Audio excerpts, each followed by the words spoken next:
За сайн бацгаана уу. За энэ өдрийн мэндийг хүргэе. За өнөөдөр хэдүүлээ Чехэд болон Европын холбооны улсад ер нь сошиал дээр хэрхэн яаж ажиллах тухай ямар хууль үйлчлэх тухай та хэдтэй товчхон танилцуулъя. За Чех болон Европын холбооны хэмжээнд нийгмийн сүлжээний зохицуулалт гэж байдаг. За тэр нь гол хөдөлгөгч хүч нь Европын холбооны дижитал үйлчлэгээний тухай хууль үйлчлэх юм байна. За тэгэхээр Европын холбоонд бас захирагддаг асуудлын нэг. За энэ бол ойлгомжтой баг тийм ээ. За тэр нь GDPR буюу DSA гэж нэртэй байдаг юм байна. Товчилсан нэр үүдэлтэй. Уг хууль нь сүлжээнүүдэд хууль бус контентыг нийт даруй устгах, хүүхдийг хамгаалах, нууц мэдээлэлд суурилсан зорилтод сурталчилгааг хориглох янз бүрийн үүргийг хүлээж идэх газрууд байдаг юм байна. За мэдээж эрийг бүх юм хуулиндаа захирагдаад явнаа, тийм ээ. За 2026 онд мөрдөж байгаа ямар гол онцлсон хууль нь бол Dark Patterns гэдэг ийм биш англиар бас их муу штэ. Ийм хууль байдаг юм байна. Энэ нь бол хэрэглэгчийг хүсээгүй үйлдэл рүү түлхэн оруулах аргачлалтай ийм сайтууд байна.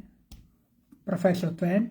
Өөрөөр хэлбэл энэ cancel тавчийг нуух, subscribe цуцлах боломжгүй байдаг, хит төвөгтэй тий. Өөрөөр хэлбэл ороход амархан, гарахад аюу хэцүү ийм тохиргоотой ийм үйлдэлүүд байдаг шүү дээ, тийм ээ. Автоматар төлбөр нэхэх тий.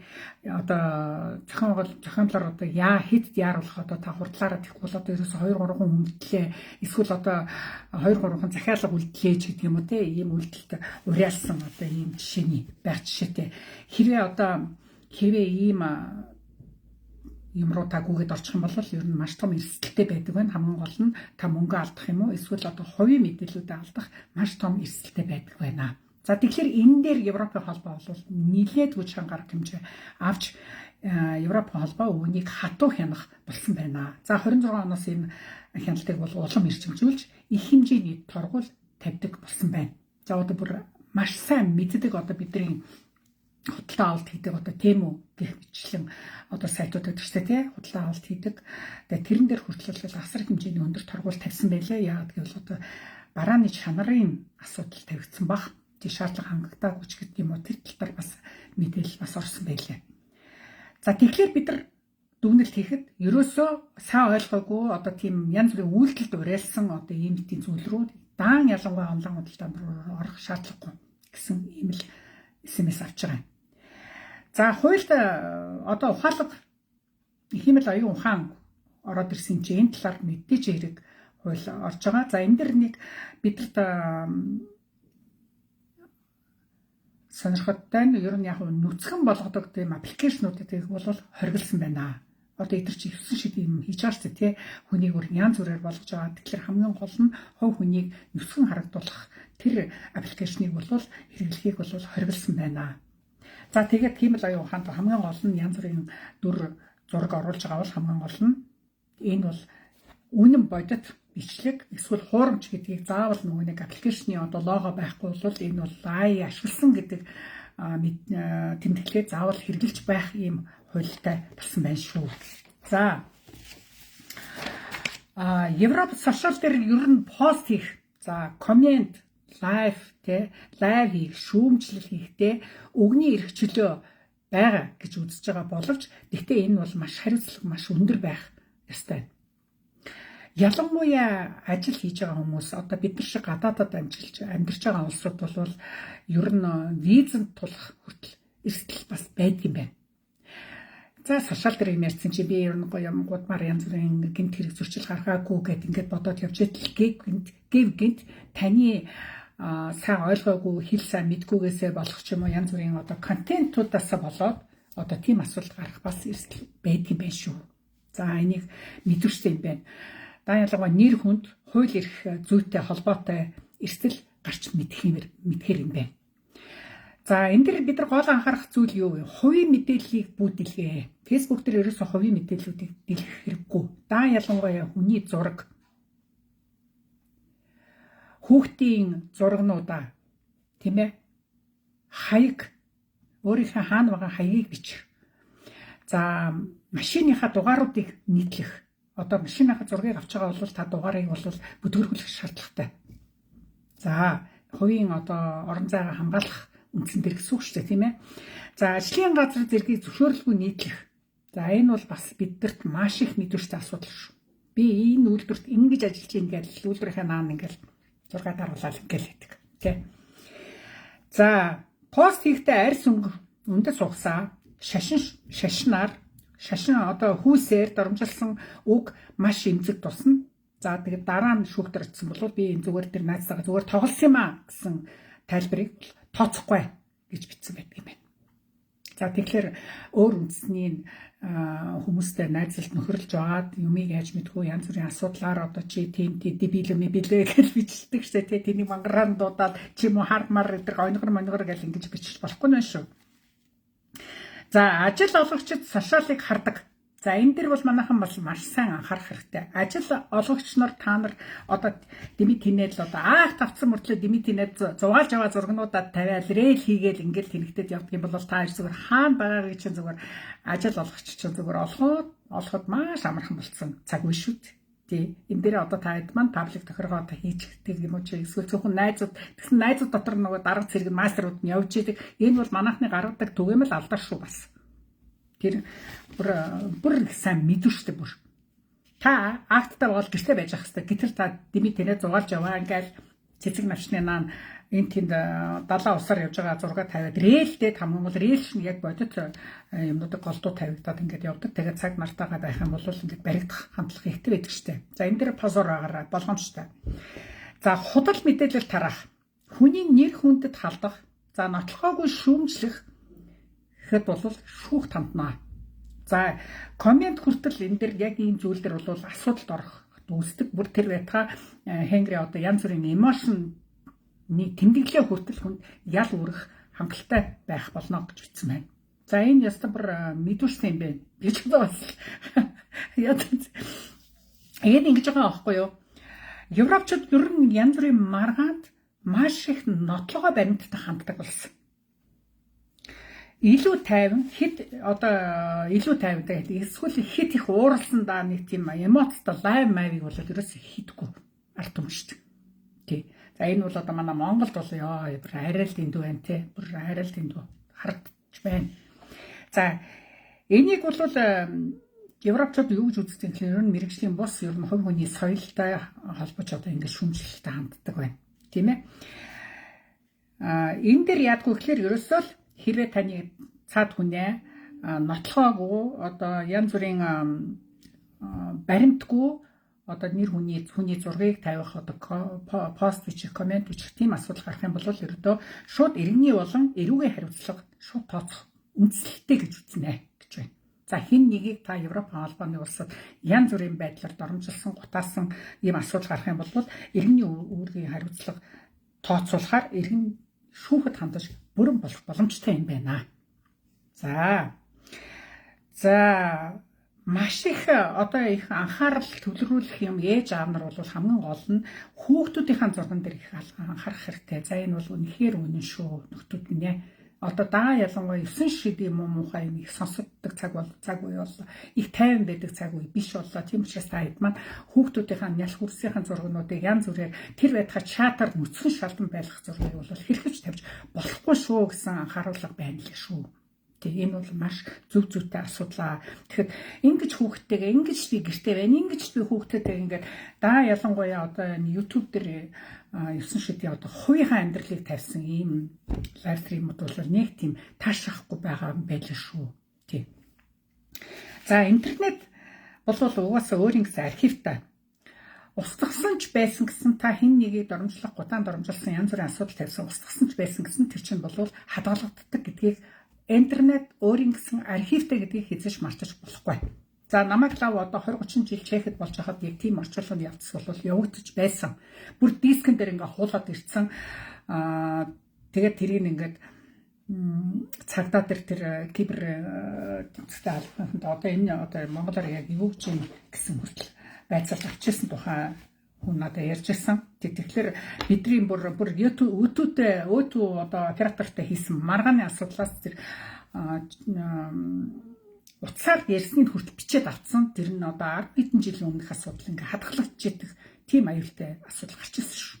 Тэгэхээр утсаар ярьсны чинь, чатаар бичсний чинь, комент бичсний чинь бүгдийг архивлагддаг, хадгалагддаг гэдгийг бид нар одоо ерөөсөн мартаж болохгүй. Та нэг тэнийг биччихээ тэрийг устгачлаа. За болоо цаад хүн л хараагүй бол болоо гэж байгаа бол уучлаарай. Цаад хүн чинь гомдол гарах юм бол тэр чинь бол хадгалаастай байж идэг гэдгийг хүн болгон мэдэж байх хэрэгтэй. За хүн шүүмжлэхээс европчууд ер нь илүү асуудал, хүн шүүмжлэхээс илүү европчууд илүү асуудлыг шүүмжлэх илүү эрхэмлдэг. За энд манайхан бол бүр их сайн суралцмаар тухайн хүн рүү дайраад авах гэж тухайн хүн юу яг хүсэж байгаа тэр талыг одоо нийгмийн одоо гажуудал ч юм уу одоо улс төрийн тухайн байдлаар шүүмжлэхээс биш хувь хүн рүү дайрахыг бол ер нь бол хамгийн буруу гэж үздэг байна. Европчууд бол хүн шүүмжлэхээс илүү асуудал шүүмжлэгээ гэсэн байна. За энийг бол манайхан бас мэдмээр юм байна тийм үү. За паблик орчноо маш сайн ялгаж авах хэрэгтэй. Хүн чинь ерөөсөө за фэйсбүүкээ ингээл цойчлчоод тэгсэн мөртлөө хүмүүсээс ингээл юм асуувал за нэг бодлын тэр хүн хувийн орон зайгаа ингээд кэнселчих шүү дээ. Бусад хүмүүст одоо өөрийнхөө тухай мэдүүлэхгүй, фэйсбүүк зураг тавихгүй одоо тийм байдлууд бол сүүлийн үед маш их байгаа. За нэг бодлын энэ хүн өөрийнхөө орчныг бол хамгаалж тий ингэж байгаа.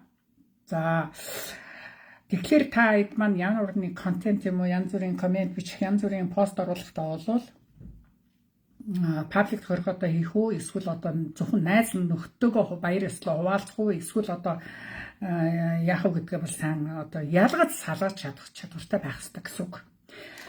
За эсвэл чамайг очиод алнаа эсвэл зодноо гэд одоо янз бүрийн одоо занал хийсэн тийм комментууд юм уу эсвэл чат байх юм бол энийг бол эрүүгийн хэрэг болох боломжтой. Тийм учраас энийг дарамт үзүүлсэн гэж тооцно гэж байна. Тухайн хүнд дарамт үзүүлж хувийн орон зайг одоо айдас төрүүлж одоо дарамтлсан дормжилсан гэж үзнэ. За тэгэхээр энэ бол яахарахгүй эрүүгийн хэрэг үүснэ гэж ингэж үзэх юм байна. Зүгээр урандаа тэгэд хэлчихээр тэрийг аль бичээд байваа. Нөхдүүд минь тэрэнд оруулбар зүгээр өөртөө нь уулзаад амаараа тохирсон дээр юм биш шүү юм. Ер нь бодоод ахад те. За мэдээж хэрэг терроризм, хүчирхийлэл, олон нийтийн хар тамиг сурчилсан аюулгүй байдалтай холбоотой одоо факт мэдээллүүдийг одоо бол ерөөсө түгээхгүй. За тэр бол ойлгомжтой тийм ээ. Тэрийг бол манайхан нэг тийм хийхгүй байх гэж бодоод байна. Ер нь бол ийм хүчирхийлэл олон нийтийн түгээсэн ийм төгшүүр тийм мэдээллүүдийг тавихаасаа аль болохоор бас хязгаартай байх хэрэгтэй гэж байна. Тийм. За компани дотоод мэдээлэл бичлэг хийх задлахыг бол хориглодог. Ямар нэг том үйлдвэр ялангуяа дотор нь одоо болж байгаа процесс ингээл зураг мургийг аваад өөрөө тэнд ингээл тухайн компаниас одоо энэ зөвшөөрөл дотор нь зураг авч болохгүй юу гэдгийг зөвшөөрөл мэд хэрэгтэй ер нь ороод та нар ингээд дотор нь зураг мураг авдаггүй болдгоо ер нь ихэнх компани болохгүй шүү. Европын холбоонд бол ерөөсөө энэ бол боломжгүй гэж үздэг. Энэ дээр бол манайхан бол маш анхааралтай болгоомжтой хандах хэрэгтэй.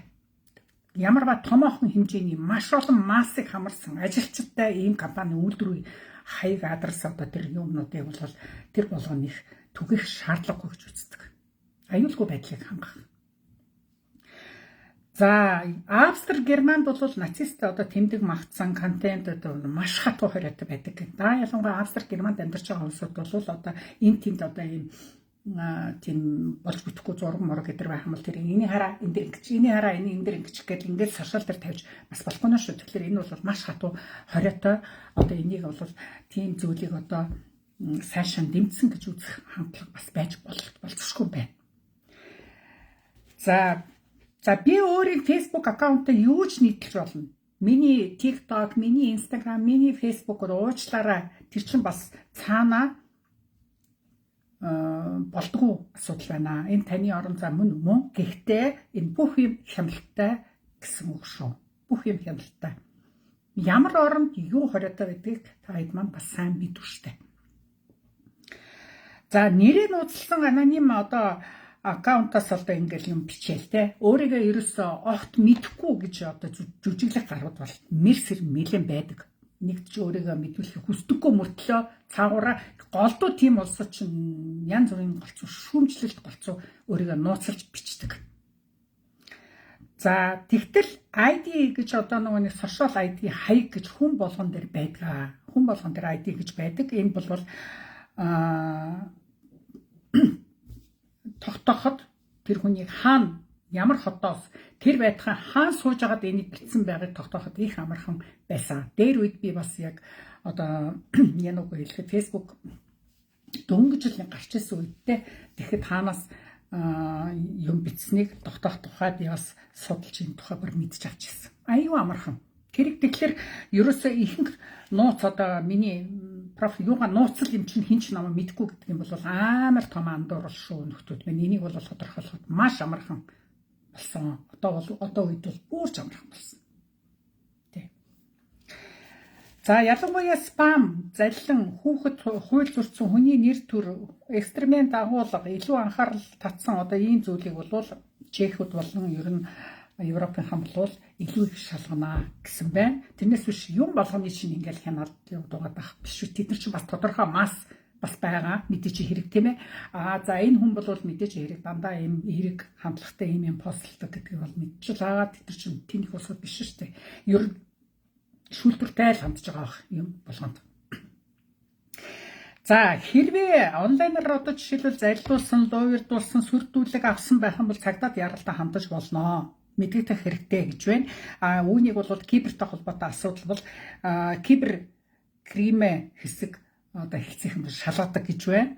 За үүн гол одоо юмнууд бол онлайн худалдаа, үйлчилгээ, факс селлер те эдрийг бол хэрвээ худалдаа үйлчилгээтэй хамаарсан юм байх юм бол Чешская обходная инспекция жишээлбэл Чехэд те Чехийн худалдааны нийгэмлэг гэж байдаг.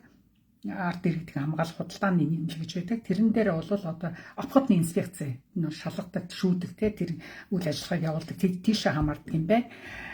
За тэгэхээр ер нь бидэрт бол яг мэдхэд илүүдэхгүй зүйлс бол ямарваа нэг чамайг дайрт оромжилсан, ямарваа нэг чамд эвгүй санагдсан, мөнгө нэгсэн, дарамтлсан тийм юм байх юм бол тухайн хүний бичсэн скриншотыг шууд зургийг хадгалах, чат түүхийг хадгалах, банк трансфер хадгалах, мэдээч мөнгө гүйлгээнийхээ түүхийг бол заавал хадгалах.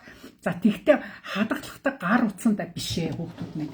Гар утсандаа хадгалж ерөөсөө найдваргүй. Та гар утсаа хийх юм бол тэрийг чинь яг цагдаагийнхаа илрүүлэх л баг. Тэгтээ дотор нь байгаа юмнууд диск нь ерөөсөө ийм юу л их зүгээр байдаг. Тус нь аваад хадгалж хэрэгтэй. Тийм ээ. За тэгэхээр тэгээд имэйл хаяг, профиль зураг, Facebook профиль зураг эдрийг л олоход тэр зураг нь муурны зураг байна уу, байгалийн зураг байсан хамаагүй тэрийг шийдвэрлээл гаргаад ирнэ. Тэгээ цаана ямар яг жинхэнэ ямар хүн байгааг бол энэ киберийн болтод дор нь гаргаад ирнэ. Тэг.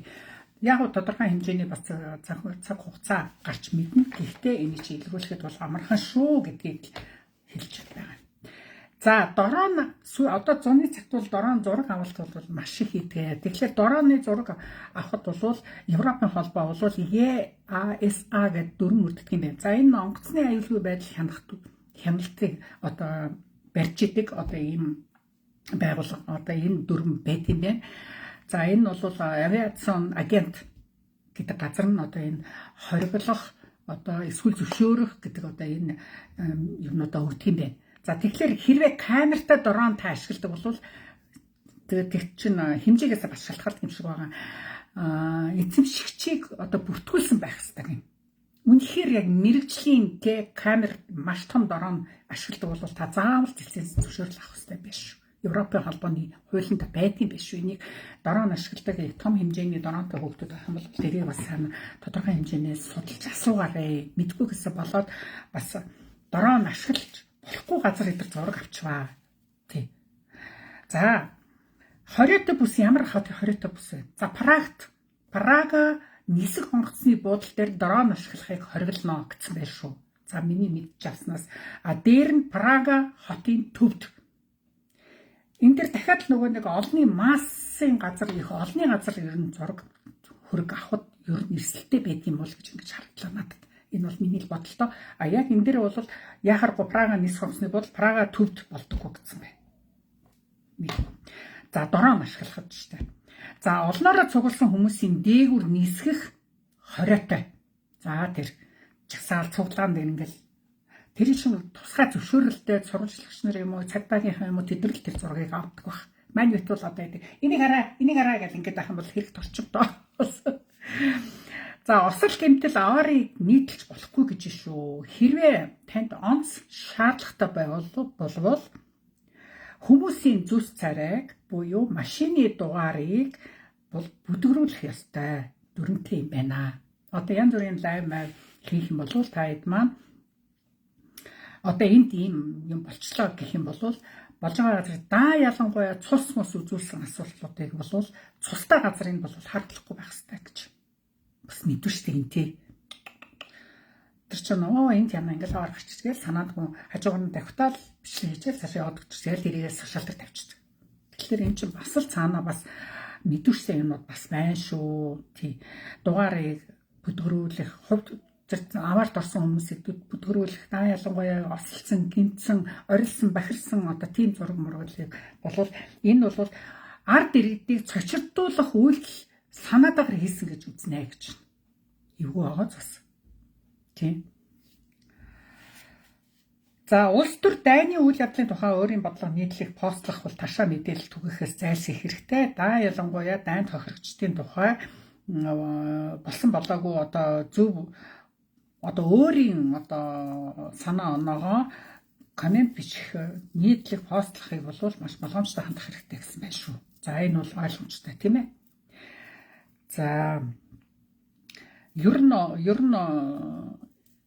YouTube дээр бол да ялангуяа ингээл жоох эвгүй юм гарах юм бол анхааруулга хүрээдэрч сануулга тэгээ YouTube полиц гэсэн сануулга ороод ирдэг. Эсвэл юм шар тэмдэглэгээтэй доллар гэдэг гараад ирдэг. Тэрд нь хизээч дэмжигдэхгүй гэсэн үг. Таны тэр пост чинь, таны тэр видео бичлэг чинь YouTube дээр дэмжигдэхгүй гэсэн үг шүү дээ. Тийм ээ. За түүнээс гадна хуурамч хамрагдалт одоо үзэлт лайк авах зохиомлоор одоо хүний тоон нэмэхийг болвол хоригддаг юм байна шүү.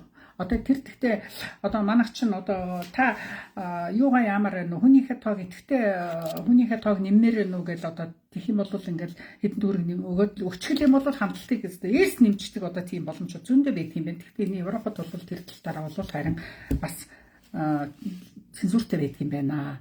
Тийм.